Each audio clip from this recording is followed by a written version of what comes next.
Keindahan alam Kabupaten Toraja Utara, Provinsi Sulawesi Selatan, membuat daerah yang mempunyai julukan negeri di atas awan, Bumi Pongtiku ini terkenal ke seantero negeri bahkan ke mancanegara. Sayangnya, alam yang indah dipandang mata itu perlahan mulai dirambat oleh oknum-oknum yang ingin menguasai wilayah kawasan hutan.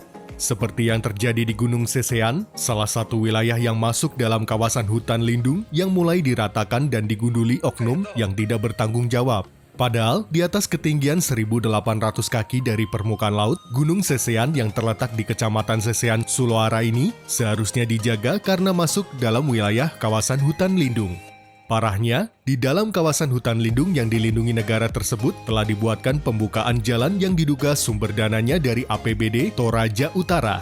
Lebih mirisnya lagi, kawasan hutan lindung tersebut beberapa di antaranya telah bersertifikat hak milik yang diterbitkan BPN. Namun saat dikonfirmasi ke pihak Badan Pertanahan Nasional Kabupaten Toraja Utara melalui Yusuf Pakidi, Kepala Bidang Penetapan Hak dan Pendaftaran, mengatakan terbitnya sertifikat dalam kawasan hutan lindung dikarenakan lokasi yang diukur saat itu belum ada dalam data aplikasi.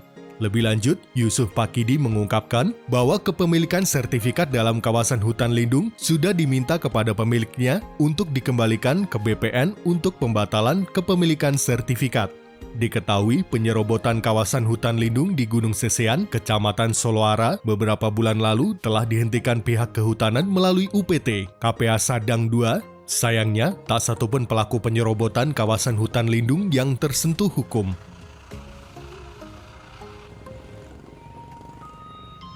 Ada berapa jumlah sertifikat yang pernah terbit di kawasan?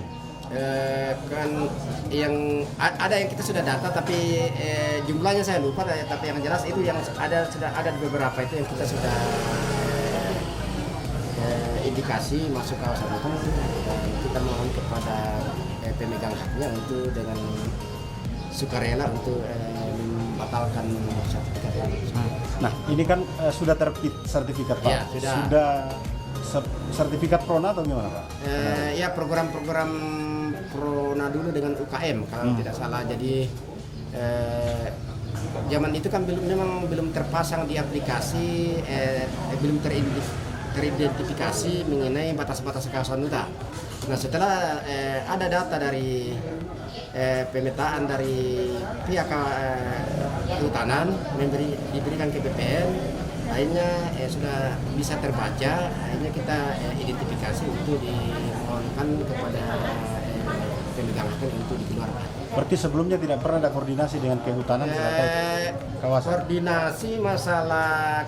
Koordinasi, tapi dalam bentuk peta dia belum kita dikasih data-data yang batas kawasan.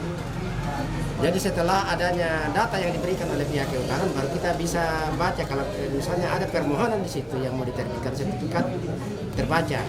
Jadi selama ini memang belum terbaca. Ini kan kita tidak tahu mana yang masuk kawasan dan mana yang tidak. Berarti sertifikat yang terbit di wilayah kawasan di Sesean ini akan ditarik kembali? Akan ditarik dan akan dibatalkan.